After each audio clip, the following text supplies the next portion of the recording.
Panchayat BBMP Bengaluru ಮಹಾನಗರ ಪಾಲಿಕೆ. ನಮ್ಮದು ಒಂದು ಸೋಷಿಯಲ್ ಡೆಮೋಕ್ರೆಟಿಕ್ ಪಾರ್ಟಿಯ ಇದೊಂದು ಪಾರ್ಟಿ ಇದೆ ನಮ್ಮದು. ಇದು ನಾವು ತೀರ್ಥಾಳ ಅಸೆಂಬ್ಲಿಯಲ್ಲಿ ನಮ್ಮ ಪಾರ್ಟಿಯನ್ನು ನಾವು ಲಾಂಚ್ ಮಾಡಿ 2.5 ವರ್ಷ ಆಯಿತು. ನಾವು ಇಲ್ಲಿ ಹಾಕಿದ್ದೇವೆ. ಹಾಕಿ 4,000ಗಿಂತ ನಾವು 4,000ರಷ್ಟು ಓಟು ನಾವಿಲ್ಲಿ ತೊಗೊಂಡಿದ್ದೇವೆ.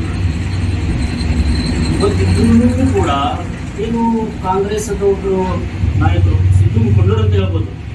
ಸಿದ್ದು ಕೊಂಡೂರು ಅವರು ಮೊನ್ನೆ ಮೈನಾರಿಟಿ ಒಂದು ಮೀಟಿಂಗನ್ನು ಕರೆದು ಅವರಿಗೆ ಜಾಗೃತಿ ಮಾಡಲಿ. ಒಪ್ಪ ಅಂತಂದರೆ ಕಾಂಗ್ರೆಸ್ ಪಕ್ಷ ಅದೊಂದು ಪಕ್ಷ, ನಾವು ನಮ್ಮ ಪಕ್ಷದಲ್ಲಿ ನಾವು ಕಮ್ಯುನಿಟಿಯನ್ನು ಕರೆದು ನಾವು ಜಾಗೃತಿ ಮಾಡ್ತಾ ಇದ್ದೀವಿ. ಸೋಷಿಯಲ್ ವರ್ಕಾಗಿ ಹೇಳಿ ಅವ್ರು ಏನು ಮಾತಾಡೋದು ಅಭ್ಯಂತರ ಇಲ್ಲ. ಅವ್ರು ಏನು ಹೇಳಿದಾರಪ್ಪ ಅಂತಂದರೆ, ನೋಡಿ ಇದು SBI ಇದೊಂದು RSS ಇದ್ದ ಹಾಗೆ, ಇದನ್ನು ಬೆಳಲಿಕ್ಕೆ ಬಿಡಬಾರ್ದು. ಬಾಗಲಕೋಟೆ ಜಿಲ್ಲೆಯಲ್ಲಿ ಇದು ಬಹಳಷ್ಟು ಸ್ಪೀಡಾಗಿ ಕೆಲಸ ಮಾಡ್ತಾ ಇದೆ ಅಂತ ಅವ್ರು ಹೇಳಿದ್ದಾರೆ. ಇದನ್ನು ನಾವು social democratic party of India ನಾನು ವಿಧಾನಸಭಾದ ಅಧ್ಯಕ್ಷನಾಗಿ ಖಂಡಿಸ್ತಾ ಇದ್ದೇನೆ. ಯಾಕಪ್ಪ ಅಂತಂದರೆ ಸಿದ್ದು ಕೊಂಡೂರು ಅವರಿಗೆ ಇದೊಂದು ರಿಜಿಸ್ಟರ್ ಪಾರ್ಟಿ ಅನ್ನೋದು ಐತೋ ಇಲ್ಲ ನಮ್ಗೆ ಗೊತ್ತಿಲ್ಲ.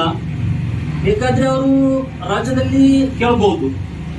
ಯಾಕಪ್ಪ ಅಂತಂದರೆ ಅವರು SBI ಬೆಳೀಲಿಕ್ಕೆ ಬಿಡಬಾರ್ದು ಅಂತಂದರೆ, ಈ ದೇಶದಲ್ಲಿ ಏನು ಬಾಬಾ ಸಾಹೇಬ್ ಅಂಬೇಡ್ಕರ್ ಅವರು ಕೊಟ್ಟಂತ ಸಂವಿಧಾನ ಜಾರಿ ಇದೆ. ಹಾಗಾದರೆ ಯಾಕೆ ಈ ದೇಶದಲ್ಲಿ ಇವು ಎರಡೇ ಪಾರ್ಟಿ ಬೆಳಿಬೇಕಾ? ಒಂದು ಕಾಂಗ್ರೆಸ್, ಒಂದು BJP.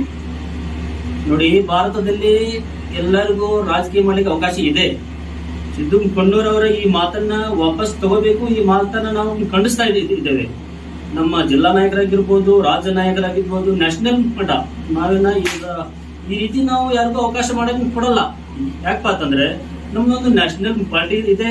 ಮುಂಬರುವ ದಿವಸದಲ್ಲಿ ನಾವು ಇದೇ ಅಸೆಂಬ್ಲಿಯಲ್ಲೇ ನಾವು ಗ್ರಾಮ ಹಿಡ್ಕೊಂಡು ಕೇಸಿ ನಾವು MLA ಮಟ್ಟ ನಾವು ಕಂಟೆನ್ಸನ್ನ ನಾವು ಮಾಡ್ತಾ ಇದ್ದೇವೆ, ನಾವು ಮಾಡುತ್ತೇವೆ. ಇನ್ನಾದ್ರೂ ಅದರ ಸಲುವಾಗಿ ಇವರೇನು ಸಿದ್ದು ಕೊಂಡೂರು ಅವರಿಗೆ ನಮ್ಮ ಪಾರ್ಟಿಯ ಸಿಸ್ಟಮ್ ಗೊತ್ತಿಲ್ಲ, ಏನೋ ನಮ್ಗೆ ಅರ್ಥ ಆಗ್ತಿಲ್ಲ. ಇವರು ಈ ರೀತಿ ಸ್ಪೀಚನ್ನು ಕೊಡೋದು ಇವ್ರ ಖಂಡನೀಯ. ಮತ್ತು ಇವರು ಅದನ್ನ ಪ್ರೂವ್ ಮಾಡಬೇಕು.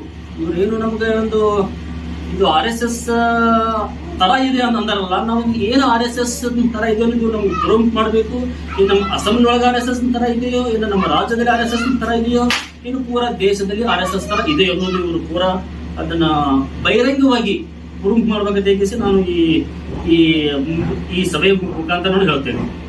ನಮ್ಮ ವಿಧಾನಸಭಾ ಕ್ಷೇತ್ರದ ಅಧ್ಯಕ್ಷರು ಸಾಕಷ್ಟು ಈ ನಡೆಯುವಂಥ ಈ ಎಲೆಕ್ಷನ್ನಲ್ಲಿ ಸೋತು ಏನೇನೋ ಹುಚ್ಚರಾಗಿ ಮಾತಾಡ್ತಾ ಇದ್ದಾರೆ ಸಿದ್ದು ಕೊಂಡೂರು ಅಂತ ಒಂದು ವ್ಯಕ್ತಿ ಬಗ್ಗೆ ಹೇಳಿದರು. ಅದೇ ತರನಾಗಿ ಈಗ ಮುಂದಿನಕ್ಕಾಗಿ ನಮ್ಮ ಜಿಲ್ಲಾ ಉಪಾಧ್ಯಕ್ಷರಾದ ಫಾರೂಕ್ ನದಾಫ್ ಅವರು ಈ ಪತ್ರಿಕಾಗೋಷ್ಠಿಯನ್ನು ಮುನ್ನಡೆಸಬೇಕು. अस्सलाम वालेकुम, जय भीम. ನಾನು ಜಿಲ್ಲಾ उपाध्यक्ष SDPI बागलकोट फारूक नदाफ का. सबसे पहले मैं एक चीज़ सिद्धू कन्नूर को बताना चाहता हूँ कि सिद्धू कन्नूर साहब, आप इलेक्शन किए, उसके बाद में माइनॉरिटीज़ का आपका हक है कि आप माइनॉरिटीज़ को जोड़ के अपना एजेंडास बता रहे हैं, लेकिन आप उसमें गलत एजेंडास बता रहे हैं. आपको पता होना चाहिए कि आपको SDPI के बारे में नॉलेज नहीं है तो आप बात नहीं करना चाहिए. अगर नॉलेज होती तो आप बात नहीं कर सकते थे. लेकिन हम इसकी स्टेट से, डिस्ट्रिक्ट से और असेंबली से हम इसकी निंदा करते हैं. जो आपने एक इल्ज़ाम लगाया है SDPI पार्टी RSS की तरह है, ये हम सब लोग इसका निंदा करते हैं.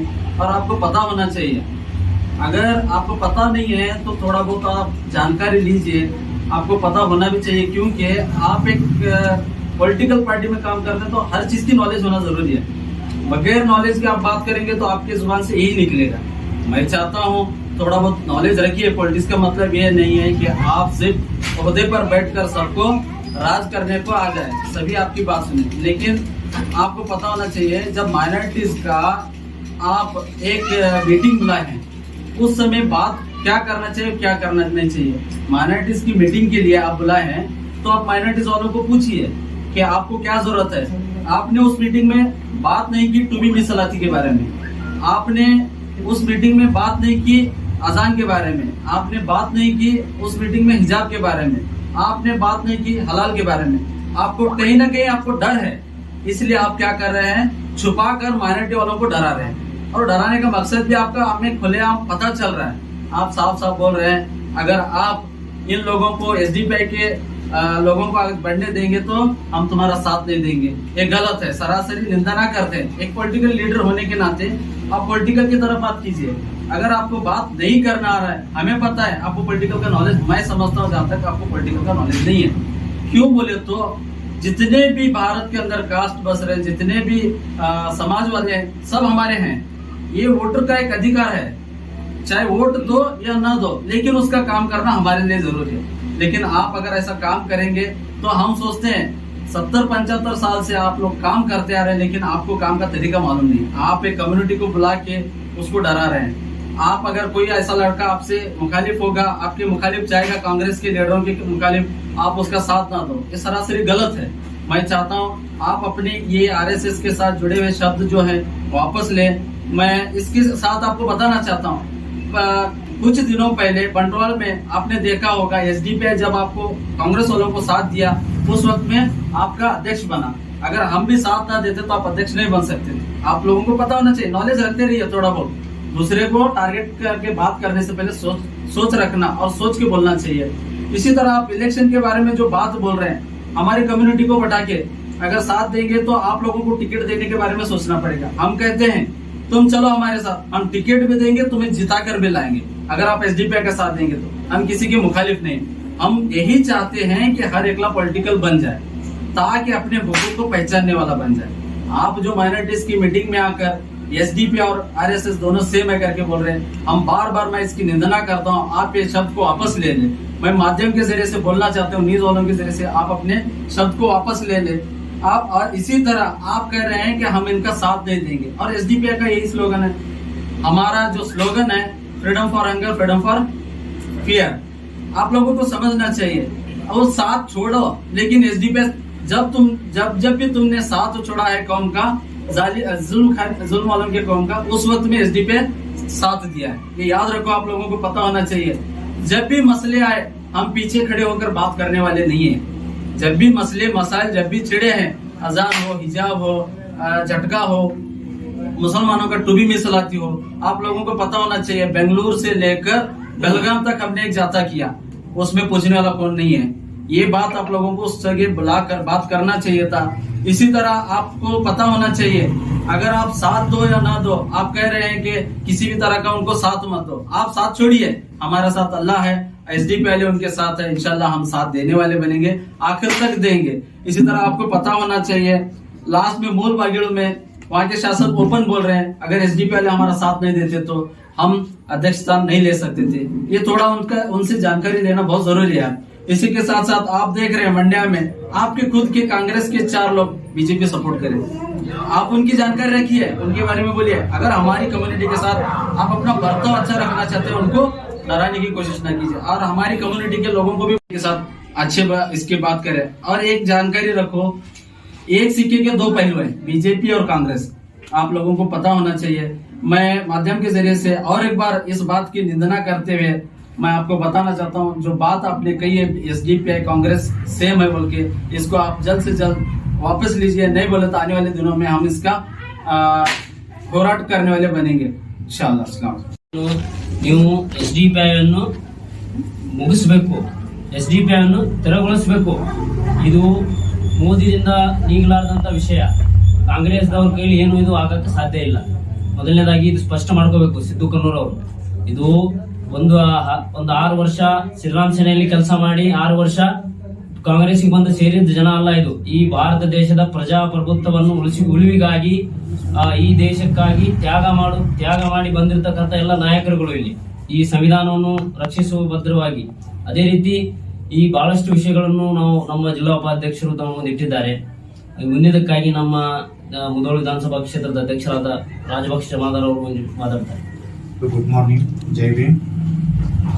ಇವತ್ತಿನ ದಿವಸ ನಾವು ಪತ್ರಿಕಾಗೋಷ್ಠಿಯನ್ನು ಯಾಕೆ ಅನ್ಕೊಂಡಿದ್ದೀವಪ್ಪ ಅಂತಂದ್ರೆ, ಈ ಎಕ್ಸ್-MLA ಶಾಸಕರು ಕಾಂಗ್ರೆಸ್ ಪಕ್ಷದಿಂದ ಅಭ್ಯರ್ಥಿಯಾದಂಥ ಸಿದ್ದು ಕನ್ನೂರ್ ಅವರು ಒಂದು ಮೈನಾರಿಟಿ ಒಂದು ಪ್ರೋಗ್ರಾಮ್ ಮಾಡುವಾಗ ಆ ಪ್ರೋಗ್ರಾಮ್ನಲ್ಲಿ ಒಂದು ಸ್ಪೀಚ್ ಅನ್ನು ಮಾಡುವಾಗ SDPI ಬಗ್ಗೆ ಮಾತನಾಡ್ತಾರೆ. ಏನಪ್ಪಾ ಅಂತಂದ್ರೆ ಇದು SDPI RSS ಇದ್ದಂಗ, SDP ಅನ್ನು ಇಲ್ಲೇ ಬೆಳೆ ಕೊಡಬಾರ್ದು. ನಾನು ಒಂದು ಸಿದ್ದು ಕೊಣ್ಣೂರ್ ಅವರು ಪತ್ರಿಕಾಗೋಷ್ಠಿ ಮುಖಾಂತರ ಒಂದು ಕ್ಲಿಯರ್ ಮಾಡಬೇಕು. RSS ಒಂದು ಒಳ್ಳೆ ಸಂಘಟನೆಯೋ ಅಥವಾ ಭಯೋತ್ಪಾದಕ ಸಂಘಟನೆಯೋ ಅನ್ನೋದು ಪೈಲ ನೀವು ಕ್ಲಿಯರ್ ಮಾಡಬೇಕು ಸಾರ್ವಜನಿಕರಿಗೆ. ಯಾಕಪ್ಪ ಅಂತಂದ್ರ RSS ಗೆ ಮತ್ತೆ SDP ಗೆ ನೀವು ಇವತ್ತಿನ ದಿವಸ ಹೋಲಿಕೆ ಮಾಡ್ತಾ ಇದೀರಪ್ಪ ಅಂತಂದ್ರೆ ಸಾರ್ವಜನಿಕರಿಗೂ ಗೊತ್ತಾಗ್ಬೇಕದು RSS ಒಂದು ಒಳ್ಳೆ ಸಂಘಟನೆ ಅಥವಾ ಇದೊಂದು ಭಯೋತ್ಪಾದಕನ ಸಂಘಟನೆ ಅಂತಂದು ಸಾರ್ವಜನಿಕರಿಗೆ ಗೊತ್ತಾಗಬೇಕು. ಇದೊಂದು ಇವತ್ತಿನ ದಿವಸ ನಾವು ಇದನ್ನ ನೀವು ಪ್ರೆಸ್ ಮೀಟ್ ಮುಖಾಂತರನೇ ಸಾರ್ವಜನಿಕರಿಗೆ ಇದನ್ನ ಉತ್ತರ ಕೊಡಬೇಕು. ಅದೇ ರೀತಿಯಾಗಿ ನೀವು ಏನು ಈ ಹೇಳಿಕೆಯನ್ನು ಕೊಟ್ಟಿದ್ದೀರಿ ಇದನ್ನ ಪ್ರೆಸ್ ಮೀಟ್ ಮುಖಾಂತರ ನೀವು ಇದನ್ನ ಕ್ಷಮೆ ಯಾಚಿಸಬೇಕು SDP ಮೇಲೆ. ಯಾಕಪ್ಪ ಅಂತಂದ್ರ SDP ಪಾರ್ಟಿ 2019ರಿಂದ ಸ್ಥಾಪನೆಗೊಂಡು ಇವತ್ತಿನ ದಿವಸ 2024ರಲ್ಲಿ ಇವತ್ತಿನ ದಿವಸ ಚಾಲನೆಯಲ್ಲಿ ನಡೀತಾ ಇದೆ. ಯಾವುದು ಕೂಡ ಇವತ್ತಿನ ದಿವಸ ಬಿಜೆಪಿಯ ಬಿ ಟೀಮ್ ಆಗಿ SDP ಕೆಲಸ ಮಾಡ್ತಾ ಇಲ್ಲ. ಒಂದು ವೇಳೆ ಈ 15 ವರ್ಷದಲ್ಲಿ ಯಾವ್ದಾದ್ರು ಬಿಜೆಪಿಯ ಜೊತೆ ಇವತ್ತಿನ ದಿವಸ SDP ಪಕ್ಷ ಹೊಂದಾಣಿಕೆ ಮಾಡ್ಕೊಂಡಿದ್ರ ಅದನ್ನ ಬಹಿರಂಗವಾಗಿ ಇವತ್ತಿನ ದಿವಸ ನೀವು ಅದನ್ನ ಚರ್ಚೆಗೆ ಬರ್ಬೋದು. SDP ಜೊತೆ ಯಾವುದೇ ಕಾರಣಕ್ಕಾಗಿ ನಾವು ಬಿಜೆಪಿಯವರ ಜೊತೆ ನಾವು ಕಾಂಪ್ರಮೈಸ್ ಮಾಡಲ್ಲ. SDP ಇದೊಂದು ಸಿದ್ಧಾಂತ, ಇದು ನಮ್ಮ ಬಯಲಾದಲ್ಲಿದೆ. ನಾವು ಯಾಕೆ ಕಾಂಗ್ರೆಸ್ ನಲ್ಲಿ ಇವಾಗ ನಮ್ಮ ಉಪಾಧ್ಯಕ್ಷರು ಹೇಳಿದ್ರು ಕೆಲವೊಂದಿಷ್ಟು ಕಡೆ ನಾವು ಕಾಂಗ್ರೆಸ್ ಜೊತೆ ಒಂದು ಹೊಂದಾಣಿಕೆ ಮಾಡಿಕೊಂಡು ಅಧ್ಯಕ್ಷರು ಉಪಾಧ್ಯಕ್ಷರು ನಾವು ಈ ಕರ್ನಾಟಕದಲ್ಲಿ ಸುಮಾರು 350ಕ್ಕಿಂತ ಹೆಚ್ಚು ನಮ್ಮ ಜನಪ್ರತಿನಿಧಿಗಳು ಇವತ್ತು ಕೆಲಸ ಮಾಡ್ತಾ ಇದ್ದಾರೆ. BBMP ಆಗಿರ್ಬೋದು, ನಗರಸಭಾದಲ್ಲಾಗಿರ್ಬೋದು, ಪುರಸಭೆಲಾಗಿರ್ಬೋದು, ತುಂಬಾ ಹಲವಾರು ಕಡೆ ನಮ್ಮ ಗ್ರಾಮ ಪಂಚಾಯತಿ ಅಧ್ಯಕ್ಷರು ಕೂಡ ಇವತ್ತಿನ ದಿವಸ SDP ಅಧ್ಯಕ್ಷರು ಕೂಡ ಇದ್ದಾರೆ. ನಾವು ಇವತ್ತು ಕ್ಲಿಯರ್ ಆಗಿ ನಿಮಗೆ ಮೆಸೇಜ್ ಅನ್ನು ಕೊಡ್ಲಿಕ್ಕೆ ಇಷ್ಟೇ ಏನಪ್ಪಾ ಅಂತಂದ್ರ ಬಿಜೆಪಿಯ ಜೊತೆ ನಾವು ಯಾವುದೇ ಕಾರಣಕ್ಕಾಗಿ ಹೊಂದಾಣಿಕೆ ಮಾಡಲ್ಲ. ಹೊಂದಾಣಿಕೆ ಮಾಡ್ತೀರಿ ಯಾರಪ್ಪ ಅಂತಂದ್ರೆ ನೀವು ಹೊಂದಾಣಿಕೆ ಮಾಡ್ತೀರಿ. ಯಾಕಪ್ಪ ಅಂತಂದ್ರ ಕಳೆದ ಬಾರಿ ಪೂರಾ ಇಲ್ಲಿ ಕರ್ನಾಟಕ ಜನ ತಮ್ಮ ಪ್ರಾಣವನ್ನು ತಮ್ಮ ಹಣವನ್ನು ಖರ್ಚು ಮಾಡಿ ಬಿಜೆಪಿ ಕಾಂಗ್ರೆಸ್ ಅಧಿಕಾರಕ್ಕೆ ತಗೊಂಡು ಬಂದಿತ್ತು. ಅವಾಗ 17 ಶಾಸಕರು, ಕಾಂಗ್ರೆಸ್ನ 14 ಶಾಸಕರು, JDS 3 ಶಾಸಕರು ಅದನ್ನ ಬಿಜೆಪಿಗೆ ಹೋಗಿ ಕುದುರೆ ವ್ಯಾಪಾರ ತರ ಮಾಡಿ ಇವತ್ತಿನ ದಿವಸ ಅವಾಗ ಬಿಜೆಪಿಯನ್ನು ಅಧಿಕಾರ ತಗೊಂಡ್ಬಂದ್ರು. ಯಾವ SDP ಅಧಿಕಾರ ತಗೊಂಡ್ ಬಂದಿರಲಿಲ್ಲ. ಬಿಜೆಪಿಗೆ ಯಾರು ಸಪೋರ್ಟ್ ಮಾಡಿದರು? ಬಿಜೆಪಿಯ ಬಿ ಟೀಮ್ ಯಾರಾದ್ರು? ಇಲ್ಲೇ ಬೆಳಗಲಿಯ ಪಟ್ಟಣ ಪಂಚಾಯತಿ ಎಲೆಕ್ಷನ್ ದಲ್ಲಿ ಅಲ್ಲಿಯೂ ಕೂಡ ಕಾಂಗ್ರೆಸ್ನ ಅಭ್ಯರ್ಥಿ ಬಿಜೆಪಿಗೆ ಸಪೋರ್ಟ್ ಮಾಡಿದಾಗ ಅಲ್ಲಿಯೂ ಕೂಡ ಬಿಜೆಪಿ ಅಧ್ಯಕ್ಷರು ಆಯ್ಕೆಯಾದರು. ಬಿಜೆಪಿಯ ಬಿ ಟೀಮ್ ಯಾರು? ಇದು ಒಂದೇ ನಾಣ್ಯದ 2 ಮುಖಗಳು. ಇವತ್ತು ಗೆದ್ರೆ ಬಿಜೆಪಿ ಗೆಲ್ಬೇಕು, ಗೆದ್ರೆ ಕಾಂಗ್ರೆಸ್ ಗೆಲ್ಬೇಕು.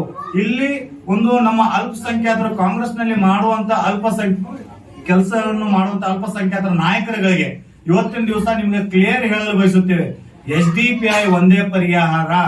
ಇವತ್ತು ಯಾವುದೇ ದಲಿತರಾಗಿರ್ಬೋದು, ಅಲ್ಪಸಂಖ್ಯಾತರಾಗಿರ್ಬೋದು, ಕಿಚ್ಚಣಿಗಾಗಿರ್ಬೋದು, ಹಿಂದುಳಿದವರಿಗಾಗಿರ್ಬೋದು, ರೈತರಿಗಾಗಿರ್ಬೋದು, ಕಾರ್ಮಿಕರಿಗಾಗಿರ್ಬೋದು, ಬೇರೆ ಬೇರೆ ಎಲ್ಲ ಒಂದು ವರ್ಗದವರಿಗೆ ಪರ್ಯಾಯ ಇವತ್ತಿನ ದಿವಸ SDP.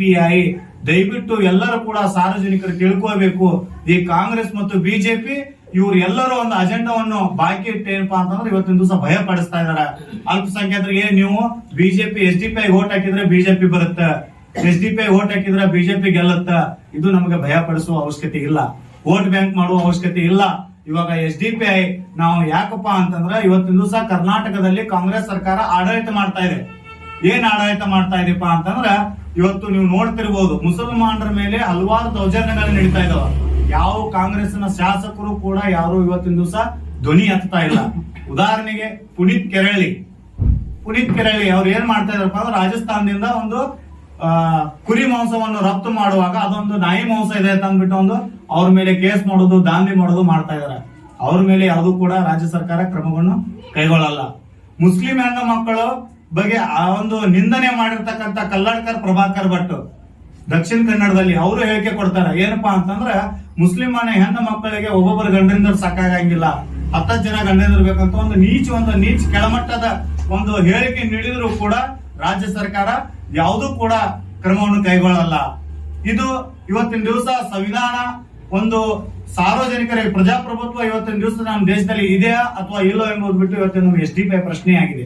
ಇವತ್ತು ಸಂವಿಧಾನಗೋಸ್ಕರ ಆಗ್ಲಿ, ಇವತ್ತು ಸಂವಿಧಾನಬದ್ಧವಾಗಿ ಯಾವುದೇ ಕೂಡ ಸರ್ಕಾರ ಕೆಲಸ ಮಾಡ್ತಾ ಇಲ್ಲ. ಇವತ್ತು ಬಿಜೆಪಿ ಆಗಿರ್ಬೋದು, ಕಾಂಗ್ರೆಸ್ ಆಗಿರ್ಬೋದು, ಯಾವುದು ಕೂಡ ಅಪೋಸಿಷನ್ ಪಾರ್ಟಿ ಇವತ್ತು ಕೆಲಸ ಮಾಡ್ತಾ ಇಲ್ಲ. 3ನೇ ಪಕ್ಷವಾಗಿ ಅಪೋಸಿಷನ್ ರೂಲ್ ಯಾರಾದ್ರೂ ನಿಭಾಯಿಸ್ತಿದ್ರೆ ಅದು SDP ಪಕ್ಷ ಅಂತ ಅಂದ್ಬಿಟ್ಟು ಇವತ್ತಿನ ದಿವಸ ನಾವು ಹೆಮ್ಮೆಯಿಂದ ಹೇಳಲು ಬಯಸುತ್ತೇನೆ.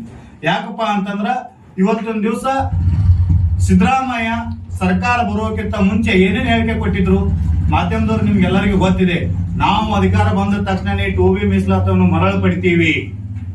ಉಡುಪಿಯಲ್ಲಿ ಆಗಿರ್ತಕ್ಕಂತ ಹಿಜಾಬ್ ವಿಷಯವನ್ನ ಇವತ್ತಿನ ದಿವಸ ನಾವು ಅದನ್ನ ವಾಪಸ್ ತಗೊಳ್ಕೋತೀವಿ.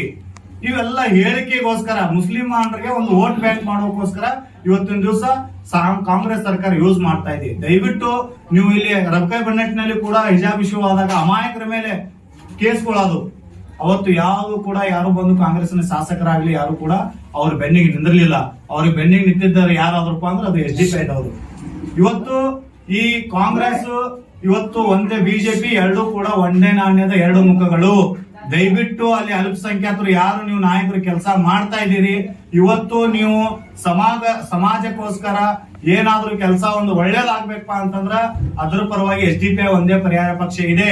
ದಯವಿಟ್ಟು ತಾವೆಲ್ಲರೂ ಕೂಡ ಆ ಕಾಂಗ್ರೆಸ್ ನಲ್ಲಿ ರಾಜೀನಾಮೆಯನ್ನು ಕೊಟ್ಟು ಇವತ್ತಿನ ದಿವಸ SDPI ಬರಬೇಕು. ಯಾಕೆ ಬರಬೇಕು? SDPI ಫ್ಲಡ್ ಬಂದಾಗ ಒಂದು ಗ್ರೌಂಡ್ ನಲ್ಲಿ ಕೆಲಸ ಮಾಡುತ್ತೆ. ಉದಾಹರಣೆಗೆ ಇಲ್ಲೇ ಮಾಲಿಪುರ ಪಕ್ಕ ನಾಗರಾಳದಲ್ಲಿ ಕೂಡ ನಾವು ನಮ್ಮ ಕೈಯಲ್ಲಿ ಒಂದು ಚಂದ ಒಂದು ಮಾಡಿ ಕಳಿಸಿ ಒಂದು 2-3 ಮನೆಗಳನ್ನು ಕಟ್ಟಿಕೊಟ್ಟಿದ್ದೀವಿ. ಉದಾಹರಣೆ ಕೊರೋನಾ ಟೈಮ್ದಲ್ಲಿ ಯಾರು ಕೂಡ ತನ್ನ ತಂದೆ ತಾಯಿ ಯಾರು ಮುಟ್ಲಾರ್ದಾಗ ಅವತ್ತಿನ ದಿವಸ SDPI ಒಂದು ಸ್ವಯಂ ಸೇವಕರು ಗ್ರೌಂಡ್ ನಲ್ಲಿ ಇಳಿದ್ಬಿಟ್ಟು ಅವತ್ತಿನ ದಿವಸ ಅವರವರ ಧರ್ಮಕ್ಕೆ ತಕ್ಕಂತೆ ಅವರವರ ಒಂದು ಸಂಸ್ಕಾರವನ್ನು ಅಂತ್ಯ ಸಂಸ್ಕಾರವನ್ನು ಮಾಡಿರ್ತಾರ. ಇವತ್ತು ಯಾವುದೇ ಒಂದು ನೀವು ಉದಾಹರಣೆಗೆ ಇವಾಗ ಕೇರಳದಲ್ಲಿ ವಯನಾಡು ಒಳಗ ಅಲ್ಲಿಯೂ ಕೂಡ ಇವತ್ತಿನ ದಿವಸ ಒಂದು ಗುಡ್ಡ ಕುಸಿತಾಗಿ ಸಾವಿರಾರು ಮನೆಗಳು ಅಲ್ಲಿಯೂ ಕೂಡ ಇವತ್ತಿನ ದಿವಸ ಒಂದು ಗುಡ್ಡ ಕುಸಿತಾಗಿ ಸಾವಿರಾರು ಮನೆಗಳು ಸಾವಿರಾರು ಹೆಣಗಳಾದ್ರೂ ಕೂಡ ಅಲ್ಲಿ 1,000 ಕಾರ್ಯಕರ್ತರು ಅಲ್ಲಿ ಕೇರಳದ ಒಂದು ರಾಜ್ಯದ ಒಂದು ಕಮಿಟಿ ಕೂಡ ಸರ್ಕಾರವು ಕೂಡ ಮೊನ್ನೆ ನಮಗೆ ಕೇರಳ ಒಂದು SDPI ಕಾರ್ಯಕರ್ತರಿಗೆ ಸನ್ಮಾನ ಮಾಡ್ತು. ಇವತ್ತಿನ ದಿವಸ ನಾವು RSS ಜೊತೆ ಒಂದು ವೇಳೆ ನಾವು ಕೈ ಜೋಡಿಸಿದ್ರೆ ಇವತ್ತು ಯಾವುದೂ ಕೂಡ ಇವತ್ತಿನ ದಿವಸ ನೀವು ಯಾವ ಕೆಲಸ ಮಾಡ್ತಿರ್ಲಿಲ್ಲ. ಇವತ್ತು ಸಿದ್ದು ಕೊಣ್ಣೂರ್ ಅವರಿಗೆ ನಾವು ಹೇಳಲು ಬಯಸುತ್ತೇವೆಪ್ಪ ಅಂತಂದ್ರೆ ಇವತ್ತು ನೀವು ಅಂದಿರ್ತಕ್ಕಂಥ ಮಾತು ಇನ್ನೂ ನಿಮ್ಮ ಸೋಷಿಯಲ್ ಮೀಡಿಯಾದಲ್ಲಿ ಫೇಸ್ಬುಕ್ ಪೇಜ್ ನಲ್ಲಿ ಇದಾವ. ಪ್ರಮೋದ್ ಮುತಾಲಿಕ್ ಅವರು ನನ್ನ ಗೆಳೆಯ ಇದ್ದಾರ. ಪ್ರಮೋದ್ ಮುತಾಲಿಕ್ ನಮ್ಮ ಸಹೋದರ ಇದ್ದಂಗ. ಪ್ರಮೋದ್ ಮುತಾಲಿಕರು ಯಾರು? ಈ ಜಗತ್ತಿನಲ್ಲಿ ಈ ದೇಶದಲ್ಲಿ ಅಶಾಂತಿ ಸೃಷ್ಟಿ ಮಾಡುವಂತವ್ರು. ಅವ್ರ ಜೊತೆ ನೀವು ನಮ್ದು ದೋಸ್ತಿಗೆ ಬೆಳೆಸ್ಕೋತೀನಿ ಅಂತಂದ್ರ ಅದಕ್ಕೆ ನಮ್ದು ಖಂಡನೆ ಇದೆ. ನೀವು RSS ಜೊತೆ ಒಳಗಡೆ ನೀವು ಒಂದು ನಿಮ್ಮ ಮೀಟಿಂಗ್ ಅನ್ನು ಮುಗಿಸ್ಕೊಂಡು ಬಂದು ಹೊರಗಡೆ ನಾನು ಜಾತ್ಯತೀತ ನಾಯಕ ಅಂತಂದು ತೋರ್ಸ್ಕೊಂಡ್ ಬಂದ್ರೆ ಇದು ಅಸಾಧ್ಯವಾದ ಮಾತು. ನಾವು SDPI ಮೂಲಕ ನಿಮ್ಗೆ ಏನ್ ಹೇಳ್ತೀವಪ್ಪ ಅಂತಂದ್ರ ಇವತ್ತಿನ ದಿವಸ ಈ ತೇರದಾಳ್ ಮತಕ್ಷೇತ್ರದಲ್ಲಿ ಗ್ರಾಮ ಪಂಚಾಯತಿಯನ್ನು ಹಿಡಿದುಕೊಂಡು MP ವರೆಗೂ ನಾವು ಕಂಟೆಸ್ಟ್ ಮಾಡತ್ತೀವಿ. ಈಗ 4,000 ತಗೊಂಡಿರ್ಬೋದು. ನೀವು ಏನಿದೆ SDPI RSS ಇದ್ದಂಗ ಅಂತ ಏನ್ ಹೇಳಿಕೆ ಕೊಟ್ಟಿಲ್ಲ. ಇನ್ನೂ ಕೂಡ ನಿಮ್ಮ ವೋಟ್ ಅನ್ನು ಕಡಿಮೆ ಆದವು ಅಂತ ಇವಾಗ ನೀವು ತಿಳ್ಕೋಬೇಕು. ನಮ್ಮ SDPI ಸಿದ್ದು ಕಣ್ಣೂರ್ ಅವರು ಕಾಂಗ್ರೆಸ್ ಮುಖಂಡರಾದ ಸಿದ್ದು ಕಣ್ಣೂರ್ ಅವರು SDPI ಪಕ್ಷಕ್ಕೆ ಒಂದು RSS ನಂತ ಪಕ್ಷ ಅಂತ ಹೇಳಿ ಹೇಳಿಕೆ ಕೊಟ್ಟಿರದಾರ ಅಂತ ಹೇಳ್ತಾ ಇದ್ರಿ ನೀವು. ಅದಕ್ಕೆ ಏನಾದರೂ ಬಲವಾದ ಪುರಾವೆಗಳದಾವ SDPI ಅವರ ಹತ್ರ? ಇದೆ ಸರ್, ನಮ್ಮ ಹತ್ರ ವಿಡಿಯೋ ಇದೆ, ಕಂಪ್ಲೀಟ್ಲಿ ನಮ್ಮ ಹತ್ರ ವಿಡಿಯೋ ಇದೆ. ಅವ್ರು ಡಿಲೀಟ್ ಮಾಡಿರ್ಬೋದು ಸೋಷಿಯಲ್ ಮೀಡಿಯಾದಲ್ಲಿ, ಬಟ್ ನಮ್ಮ ಹತ್ರ ಬಂದು ತಲುಪಿದೆ. ಅದು ಬರ್ಲಿ ಓಪನ್ ಆಗಿ ಅವರು ತಮ್ಮ ಅಕೌಂಟ್ ನಲ್ಲಿ ಡಿಲೀಟ್ ಮಾಡಿಸಬಹುದು, ಬಟ್ ನಮ್ಮ ಹತ್ರ ಬಂದಿರತಕ್ಕಂತ ಅಪ್ಡೇಟ್ ಡಿಲೀಟ್ ಮಾಡಕ್ ಸಾಧ್ಯ ಇಲ್ಲ. आज जो प्रेस मीट करने का हमारा उद्देश्य क्या है? आज का दिन प्रेस मीट के लिए बुलाया गया है. आज प्रेस मीट के लिए बुलाने के लिए खास इस मकसद के लिए बुलाया गया है कि जो हमारे केरल मत क्षेत्र के कांग्रेस के जो कैंडिडेट हैं पिछले मरतबा ठहरे थे, उनकी हार हो गई है. वो हार की वजह से जो है उन्होंने दूसरों को ताने दे, वो पॉलिटिक्स करें दे. कांग्रेस है, बीजेपी है, उसी तरह जो है हमारी एक पॉलिटिकल पार्टी है SDPI social democratic party of India. तो पॉलिटिक्स करें दे, लेकिन पॉलिटिक्स उस हद तक करना दूसरे को कंपेयर नहीं करना. मतलब इसे ले जाकर किसी भी दूसरे को टच देने का ये पूरा गलत है. ये इसकी माफ़ी उन्हें मांगना चाहिए, बहुत जल्द से जल्द मांगना चाहिए. तो ये बात हमें खंडन करते हैं, इसे क्या हमें गलत समझ. इसीलिए क्या है, कल सुबह में जो है हमारे एक मालिकपुर में लोकल म्यूनसिपैलिटी के उनको भी मैं बताया था ये बात. उनको बोल के क्या है माफ़ीनामा करने लगा. जिस तरह उन्होंने स्टेटमेंट दिए social democratic party of India RSS खबर को, तो ये गलत बात है. इसको क्या है माफ़ी मीडिया के जरिए से क्या है मांगने के लिए मैं बोला. उन्होंने बोलते भी बोले थे, बोले भी रहेंगे.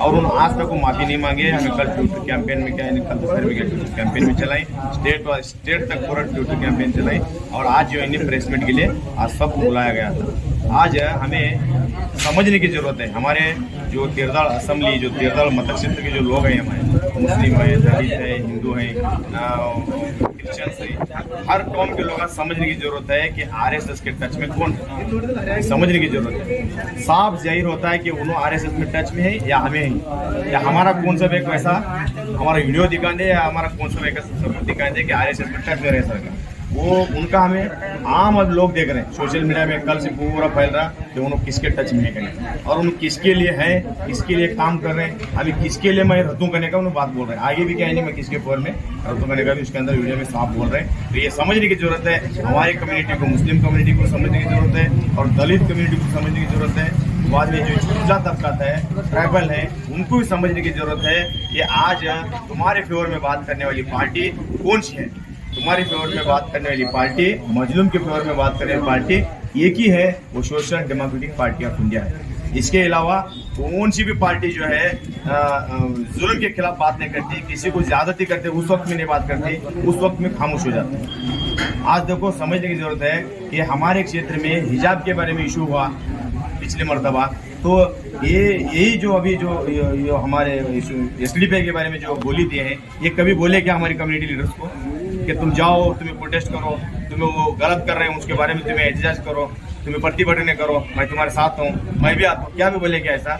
ये छोड़ को उनका वो मकसद नहीं है, उनको सिर्फ मुसलमानों का, दलितों का वोट से मतलब है, सिर्फ मतलब के लिए उन्होंने राजकीय करते हैं, हमें मकसद के लिए राजकीय कर रहे हैं। हमारा पॉलिटिक्स में उनके पक्ष में जमीन और आसमान फर्क है। इसीलिए मैं इस प्रेस के जरिए मैं एकदम आगाह करता हूँ कि वो जो बात जो उन्होंने गलत की है, वो बात को और माफ़ी मांगे, मीडिया के जरिए से माफ़ी मांगकर इस मसले को ख़त्म करें। अगर ये मसला अगर माफ़ी मांग के ख़त्म नहीं किया जाएगा तो आने वाले दिनों में पूरे कर्नाटक में नहीं बल्कि हम पूरे इंडिया में भी कर सकते हैं। तो आप बोल रहे हैं सिद्धू कमल ऐसा बोला कि आपके पास इसका प्रूफ है? हाँ, हमारे पास वीडियो भी है, आपको भी हमें वीडियो देंगे, वो चलो वो वीडियो भी देंगे। और हमारे बारे में सोच समझकर बात करना चाहिए, क्योंकि गलत बात करना ये सही नहीं है। किसी के बारे में तोहमत लगाना, किसी को ले जाकर किसी भी कंपेयर करना वो सही नहीं है। वो कंपेयर हम कर सकते हैं, हमें उनका सबूत भी है, उन किसके फेवर में करेगा हमारे पास सबूत भी है, हमें वो भी सबूत हमें दे सकते हैं।